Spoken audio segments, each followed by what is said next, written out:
Bonjour. Vous êtes-vous déjà demandé quel est le secret de ces personnes qui sortent de la boulimie, qui mangent à nouveau avec plaisir et non plus comme des drogués, qui en plus perdent du poids, voire sortent de l'obésité ? Eh bien, figurez-vous que mon invité a réalisé tout cela. Et à partir de son témoignage, nous prélèverons les pépites applicables pour vous aider à surmonter vos propres compulsions alimentaires. Si vous appréciez ce format collaboratif de témoignage d'une personne résiliente et d'analyse de psy que vous pouvez appliquer à vous-même, n'hésitez pas à liker et à vous abonner. Vous comprendrez aussi pourquoi il peut vous sembler si difficile d'en sortir. Autrement dit, nous parlerons des cercles vicieux qui vous enferment dans les crises de boulimie et comment s'en libérer.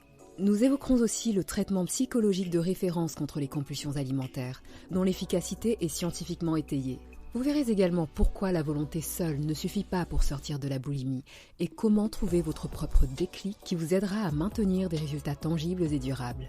Notre invitée du jour est la très populaire actrice Ariane Séguillon, alias Christelle Moreno dans la série Demain nous appartient, diffusée sur TF1. Dans son livre autobiographique intitulé La grosse, je suis guérie mais je me soigne, Ariane relate son combat et sa victoire contre la boulimie. Aujourd'hui, elle partage avec nous ce qui a déclenché son trouble alimentaire, le déclic qui l'a mené vers la guérison et l'importance capitale du travail psychologique pour soigner la boulimie. Ce témoignage d'Ariane est précieux et vous montrera que vous n'êtes pas seul et qu'il existe des solutions pour s'en sortir. Bienvenue sur le podcast Sérénalim, l'espace inspirant et motivant des personnes qui veulent se libérer des compulsions alimentaires et retrouver la paix avec leur corps. Je suis Florence, la psy qui vous coach pour une alimentation sereine. Je vous offre en cadeau de bienvenue le guide Comment vous libérer des crises de boulimie et d'hyperphagie. Dans ce guide, je vous révèle 4 méthodes simples, validées scientifiquement. Pour recevoir ce cadeau, cliquez sur le bouton bleu en bas de cette page ou sur le lien dans la description. Maintenant, installez-vous confortablement et préparez-vous à vivre un moment inspirant. Bonjour Ariane, merci de nous rejoindre. Bonjour. Quel a été votre moteur pour écrire ce livre ? En fait, ce livre est venu à moi, bizarrement. C'est-à-dire que un jour, sur les réseaux, les gens commencent à me dire: «Mais vous avez maigri» et cetera et cetera, et donc j'ai annoncé, j'ai dit la vérité, j'ai dit que j'étais boulimique, chose que peu de femmes, populaires, admettent parce qu'on parle beaucoup d'anorexie parce que, enfin ça c'est une légende, hein, mais apparemment c'est sexy d'être maigre, mais ça ne l'est pas d'être, obèse. J'insiste sur le mot obèse parce que être rond n'a rien à voir avec l'obésité. L'obésité est une maladie qui est dangereuse pour la santé. Et du coup, j'ai contacté en fait Paris Match en leur disant: «Est-ce que vous pouvez faire un article?» parce que une certaine presse avait commencé à dire que je maigrissais parce que je faisais beaucoup de sport. Donc on ne perd pas 45 kilos en faisant du sport, ce serait génial, mais quand on est boulimique, ça ne fonctionne pas, enfin ça ne marche pas, pardon. Et puis, j'ai été du coup contactée par une maison d'édition avec qui je n'ai pas signé. J'ai signé avec une autre maison d'édition qui m'a proposé de faire un livre et j'ai réfléchi et je me suis dit: «Oui, c'est une bonne idée», et on a fait ça avec une super maison d'édition finalement qu'on a recontactée après celle-là. Vous avez souffert de votre trouble alimentaire durant 4 ans. Quelle en a été la cause selon vous ?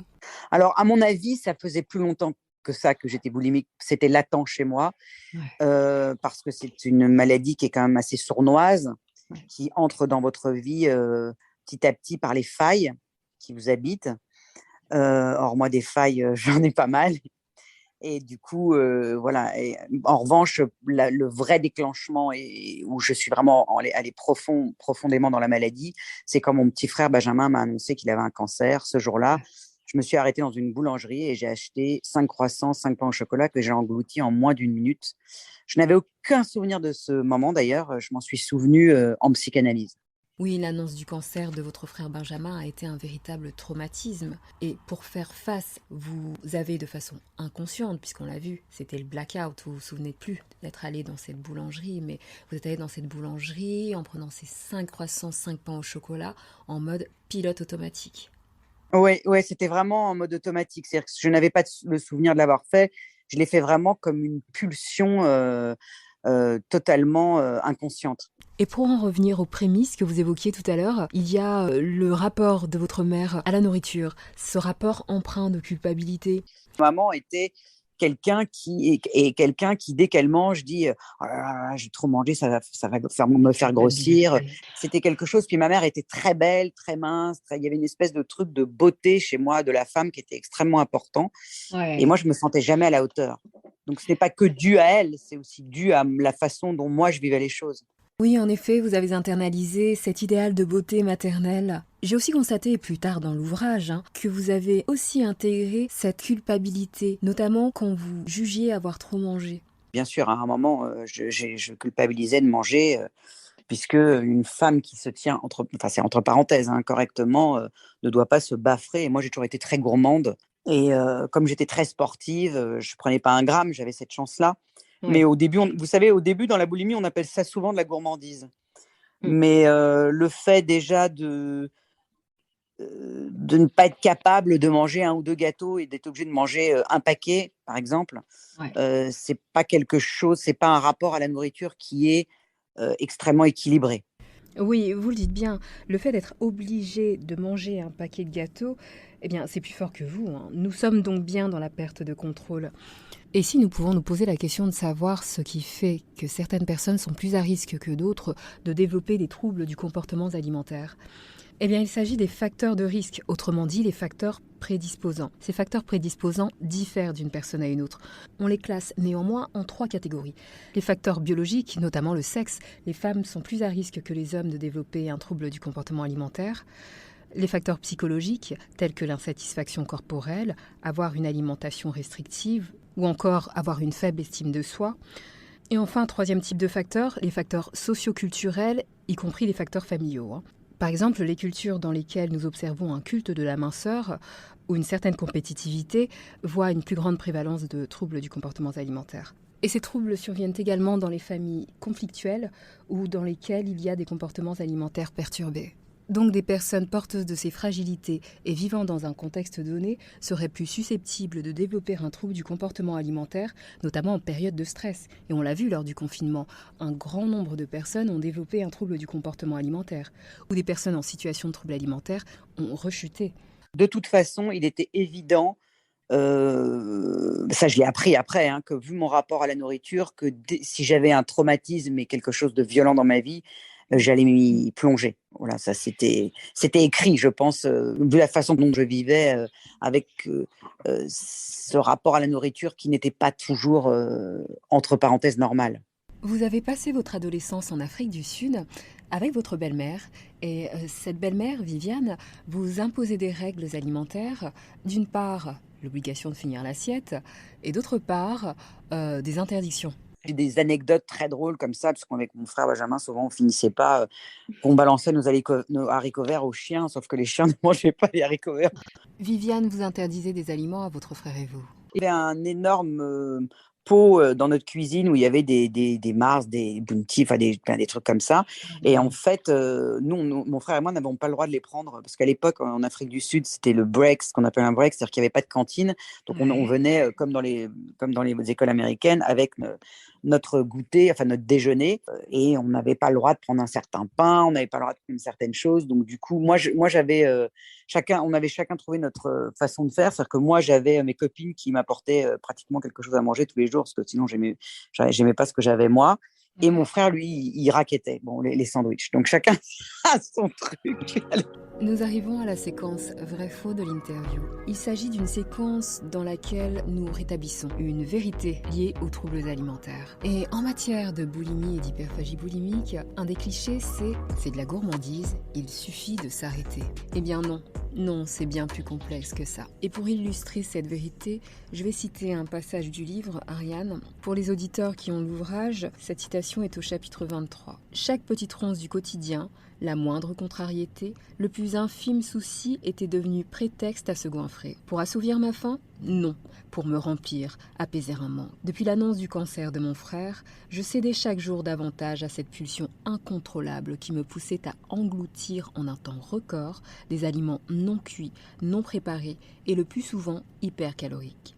Aussitôt passés, ces moments de craving me laissaient seule face à moi-même, en proie au remords et au dégoût de soi. La vie prenait alors une teinte lugubre, crépusculaire. » Fin de citation. Là, il s'agit d'une véritable emprise et beaucoup d'auditrices et d'auditeurs vont se reconnaître dans ce passage. Ce que je pourrais rajouter à ce que vous venez de lire, c'est que c'est un cercle vicieux, c'est-à-dire qu'on mange pour aller mieux, on va de plus en plus mal et on remange pour aller mieux, vous voyez ? Exactement. Et figurez-vous que ce cercle vicieux, crise boulimique et émotions ou événements désagréables n'est pas le seul, il y en a d'autres. Et on appelle l'ensemble de ces cercles vicieux les facteurs de maintien du trouble alimentaire.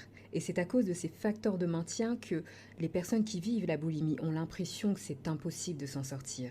Et contrairement aux facteurs prédisposants du trouble alimentaire dont je parlais tout à l'heure, les facteurs de maintien sont similaires d'une personne à l'autre. Je vais donc vous montrer à partir de l'expérience d'Ariane les cercles vicieux en cause, et vous qui nous écoutez, à partir de l'analyse qu'on va faire avec Ariane, vous pouvez identifier les cercles vicieux qui s'appliquent à vous-même. Avant ça, il est important que je vous pose le cadre.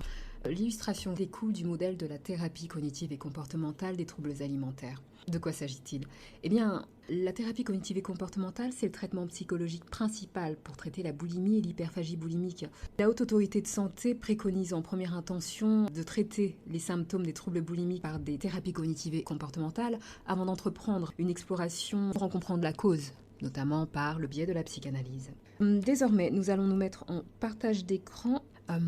Ariane, voyez-vous mon écran ? Oui, ça y est. Regardez.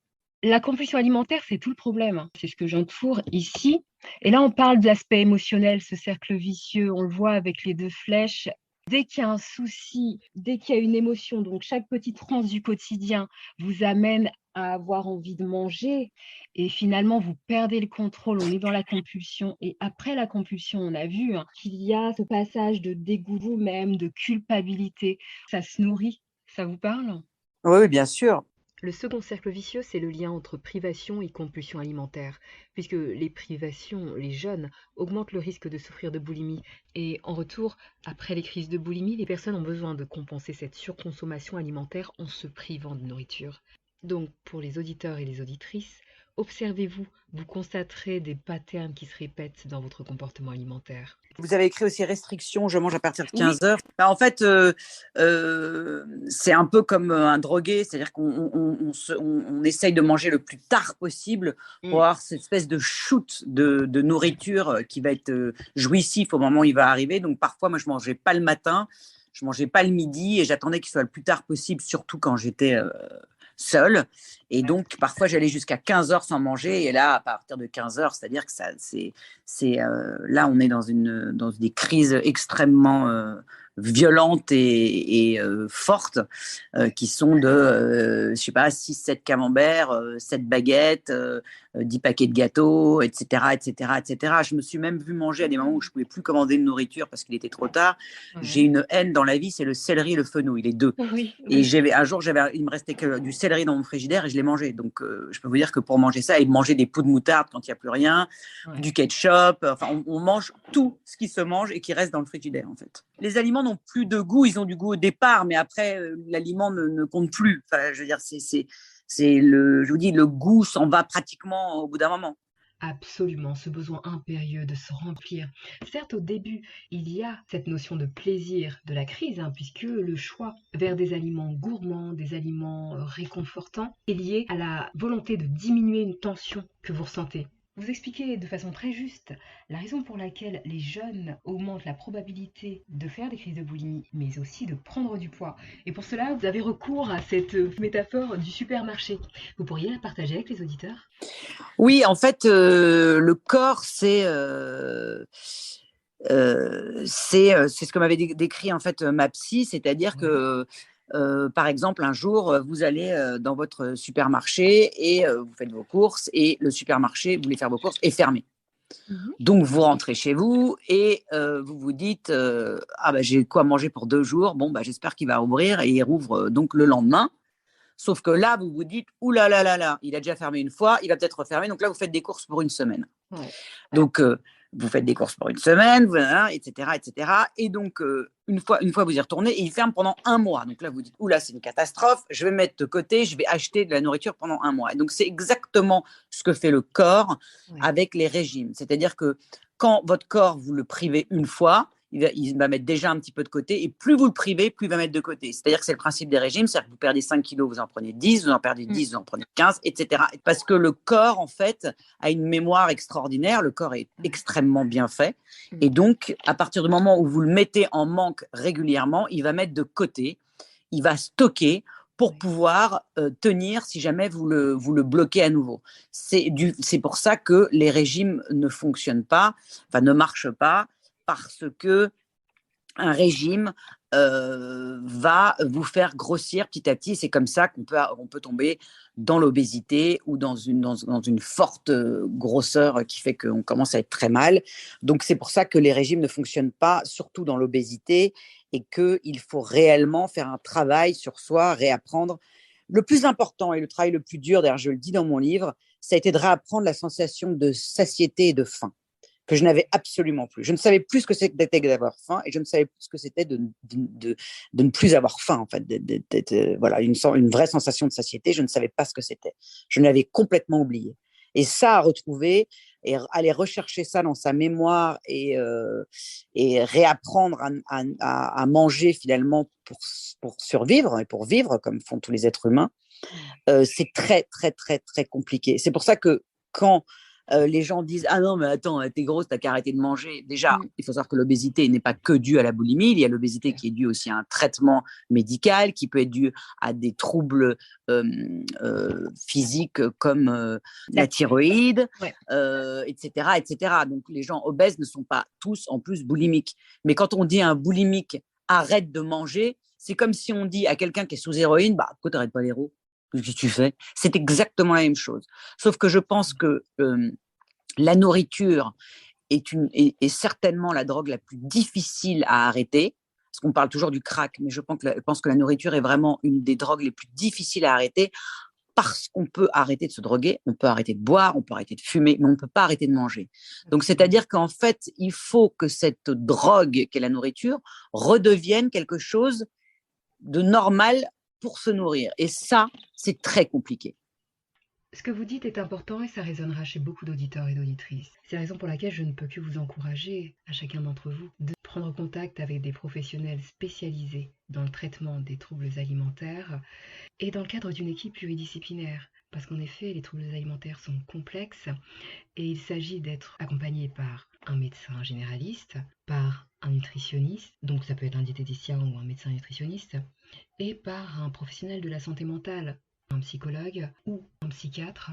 Ça permet d'être pris en charge de façon globale. Mais à cela peut s'ajouter un professionnel spécialisé dans les approches psychocorporelles, notamment le yoga ou bien la méditation de pleine conscience. Cette méditation est laïque et elle est éprouvée scientifiquement. Elle a fait l'objet de nombreuses recherches et a prouvé son efficacité pour retrouver ses sensations corporelles, notamment de faim et de satiété en matière de troubles des comportements alimentaires. Le troisième facteur de maintien des compulsions alimentaires est lié à l'image corporelle. C'est la très grande importance accordée à l'apparence, notamment au poids et à son aptitude à contrôler son poids par le biais de l'alimentation. Et Ariane, dans votre situation, on le voit par le fait que vous ayez intégré cet idéal de beauté maternelle, votre mère que vous décriviez comme étant très belle, très mince, et le fait que vous disiez ne jamais vous sentir à la hauteur en comparaison à cet idéal. Figurez-vous que sur le terreau de ces pensées, si l'on y plante la graine prise de poids, il sera très probable que vous vous restreigniez, donc que vous fassiez un régime. Et comme on l'a vu tout à l'heure, qui dit restriction dit plus grande probabilité de compulsion. Vous voyez le mécanisme ? Oui, je vois très bien. Vous êtes dans le cadre d'une boulimie non vomitive. Le terme strict pour la désigner, c'est hyperphagie boulimique. L'hyperphagie boulimique se distingue de la boulimie vomitive par l'absence de comportement de purge. Nous en avons terminé pour l'illustration des facteurs de maintien des troubles alimentaires. Je désactive le partage d'écran. Donc, briser ces cercles vicieux, c'est tout l'objet des thérapies cognitives et comportementales. Autrement dit, pour aider les personnes qui ont des compulsions alimentaires à retrouver une alimentation apaisée et un rapport serein à leur corps, on passe par différents axes. Améliorer l'image corporelle et retrouver ses sensations corporelles, notamment de faim et de satiété. Gérer ses émotions efficacement pour diminuer les envies de manger émotionnelles et les cravings. Par cravings, j'entends les envies irrépressibles de manger. Par ailleurs, on vous aide à reprendre le contrôle sur vos prises alimentaires en diminuant les restrictions, notamment en mettant en place une alimentation planifiée. C'est d'ailleurs ce que vous faites, Ariane, avec votre psychologue. C'est-à-dire qu'en fait, ma psy, avec qui d'ailleurs je la vois toujours une fois par semaine ou je l'ai par Zoom, veut absolument que je fasse 4 repas par jour. Et je m'y tiens, je fais très attention. C'est-à-dire qu'elle veut que j'ai un petit déjeuner, un goûter et un dîner. Parce qu'on n'arrive jamais en crevant de faim au dîner. Il faut jamais. Elle veut absolument, et apparemment, c'est ce qu'on conseille à toutes les femmes qui ont été atteintes de boulimie comme moi, il faut faire 4 repas par jour. Tout à fait. Le fait d'avoir une répartition calorique homogène tout au long de la journée, à travers ces 4 repas, permet de réduire considérablement les crises de boulimie, notamment les crises de boulimie qui surviennent le soir. Parce qu'en général, et bon nombre de personnes dans la communauté sérénalime ont des crises de boulimie nocturnes, eh bien, c'est en partie lié au fait que vous n'ayez pas mangé suffisamment dans la journée. Et les restrictions sont liées à la peur de grossir. La culpabilité fait grossir. Donc, voilà. À un moment, il faut trouver une façon d'enlever cette culpabilité pour ne plus grossir, quoi. Pour l'enlever, il faut enlever les règles. Par exemple, une personne qui pensera que les sucreries ou les corps gras font automatiquement grossir, quelle que soit la quantité mangée, aura tendance à les éviter, donc elle ne les mangera plus. Ce qui va favoriser les obsessions et les compulsions, justement sur ces aliments gras et sucrés. De fait, ça augmentera également la propension à prendre du poids. Donc par ce mécanisme, la culpabilité, au regard de certains aliments, peut contribuer à faire grossir. Pour enlever cette culpabilité, en thérapie cognitive et comportementale, on remet en cause ces pensées qui mènent aux restrictions alimentaires, notamment en les confrontant à la réalité. Le but, c'est de réaliser l'objectif que vous avez vous-même atteint, vous l'avez dit dans votre livre, je vous cite, « Je mange de tout avec plaisir, sans avoir jamais l'impression de me priver, comme une gourmande et puis comme une droguée. » Fin de citation. Donc le but, c'est de déstigmatiser ces aliments interdits, de les réintroduire dans son alimentation, et d'être enfin libre de manger avec gourmandise. Et justement, Ariane, nous allons aborder votre parcours de guérison. Quel a été le déclic qui vous a mené sur ce chemin? Alors, c'est ce que je décris parce que voilà, il fallait mettre un déclic, il y en a eu plusieurs, mais ce déclic-là a été énorme puisque d'un seul coup, je me suis dit, mon fils est jeune et quand même, il mérite d'avoir sa mère encore un peu de temps. Or, vu les crises que je faisais, j'étais en train quand même d'amenuiser très sérieusement mon temps de vie. En fait, il y avait des paquets de gâteaux dans le placard et Dorian voulait prendre un gâteau. Il me dit, maman, mais il y avait des gâteaux dans le placard. Et je lui dis non. Il me dit, maman, il y avait des paquets de gâteaux hier, je les ai vus, des petits princes. Je lui dis non, non, non, non, non. Et là, je me suis dit dans ma tête, et il savait très bien que je lui mentais. Et là, je me suis dit, je suis en train de mentir à mon fils, alors que je m'étais juré de jamais lui mentir. Et je suis en train de rentrer dans une espèce de truc. Là, ça va pas, en fait. Ça ne va plus. Il faut vraiment que j'arrête ça immédiatement. Et ce jour-là, je me suis dit, il faut que je me soigne. Alors bon, j'ai commencé, j'ai fait des cures, j'ai essayé de me mettre un ballon, se faire le martyr, ça sert à rien. La cure, c'est super, mais ça soigne pas la tête. Donc après, quand on sort de cure, je pense qu'il faut aller directement chez une psy comportementaliste, ce que je n'ai pas fait. Donc je les ai repris. Voilà, j'ai essayé énormément de choses jusqu'au jour où au moins le ballon m'a permis de rencontrer cette psy, parce qu'il faut avoir une psy si on se pose un ballon.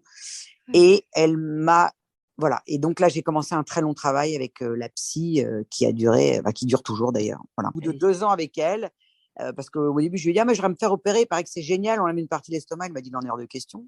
J'ai dit, ah bon, pourquoi? Elle me dit, parce que ça ne marche pas avec les boulimiques. Parce que pendant 1 mois, vous mangez liquide, mais au bout de 1 mois, vous pouvez remanger en petite quantité, mais toute la journée. Or, si vous êtes boulimique, c'est exactement ce que vous allez faire. Donc, tant que vous ferez des crises de boulimie, vous ne ferez rien. Et donc, c'est pour ça que d'ailleurs, au départ, quand j'ai parlé de ma boulimie, je n'ai pas parlé de mon opération, j'en ai parlé que dans mon livre, parce que je trouvais que c'était des avis des fans et des gens qui me suivaient. C'était leur servir un mensonge et un faux espoir que de leur dire que je m'étais fait opérer. Parce que fallait d'abord que je parle du long travail psychologique, du sport, de cette façon de changer dans mon quotidien que j'avais dû amorcer. Oui, le chemin vers la guérison est de longue haleine. Et 2 choses que je souhaite néanmoins souligner à l'attention des auditeurs pour faciliter votre propre cheminement. D'abord le déclic. Quand on a des difficultés à atteindre ses objectifs, ici arrêter les compulsions alimentaires, on se dit souvent que c'est par manque de volonté. Or, la simple volonté ne suffit pas à changer ses habitudes. Et vous le savez bien, puisque vous avez certainement essayé de vous en sortir. Et ce, avec toute la volonté du monde. Et malheureusement, les crises de boulimie ont refait surface. Un élément qui pourra vous aider sur le long terme, c'est le pourquoi, bien plus puissant que la volonté. Et pour le découvrir, vous devez déterminer dans quel but vous voulez sortir des compulsions alimentaires. Parce qu'il est entendu que vos choix n'ont de sens que s'ils sont reliés à vos objectifs et à vos valeurs intrinsèques. Pour vous aider à le comprendre, je vais prendre l'exemple d'Ariane. Son désir profond de changement, son pourquoi, est basé sur 2 éléments. Le premier, c'est la volonté d'être une maman en bonne santé, qui reste le plus longtemps possible aux côtés de son fils Dorian. Et le second élément, c'est le désir d'agir conformément à l'une de ses valeurs fondamentales, à savoir l'intégrité dans sa relation avec son fils. Or, concernant les gâteaux, le fait de ne pas avoir été en mesure de révéler à Dorian la vérité a été une action qui ne respectait pas cette valeur d'intégrité. Dès lors, Ariane s'est dit que plus jamais elle ne mentirait à son fils et qu'il fallait changer la situation. Donc la première étape avant tout changement, c'est de savoir ce que vous voulez et pourquoi vous le voulez. Dès lors que vous aurez déterminé votre pourquoi, cela vous aidera à retrouver une alimentation apaisée, de façon tangible et durable.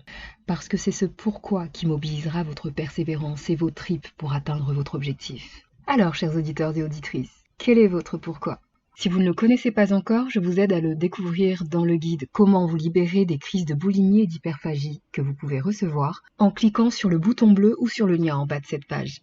La deuxième chose qu'il est important de savoir sur le chemin de votre guérison du trouble alimentaire, c'est que l'accompagnement psychologique, quel qu'il soit, est fondamental. Parce que le trouble alimentaire est un symptôme. Le symptôme d'un mal-être plus général, c'est-à-dire mal-être vis-à-vis de soi-même qui se caractérise par un manque de confiance, d'estime et un manque d'amour pour soi-même, une insatisfaction corporelle, une difficulté à réguler ses émotions, eh bien toutes ces manifestations ne sont pas liées à la nourriture, mais elles se cristallisent sur le rapport à la nourriture et le rapport à son propre corps. Et c'est la raison pour laquelle une opération sans un accompagnement, quand bien même il y a une perte de poids, le risque de récidive est très élevé, donc je ne peux que vous encourager, comme l'expérience d'Ariane le montre, soyez suivi avant, pendant et après par un psychologue. Pour trouver des professionnels près de votre domicile, vous pouvez vous adresser notamment à 2 structures.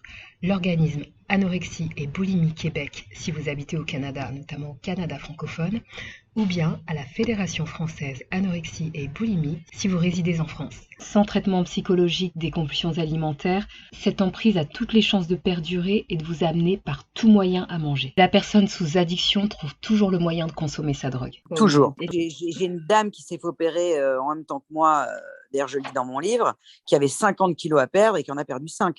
Parce qu'elle ne s'est pas soignée avant. C'est mon chirurgien qui me l'a raconté. Donc voilà.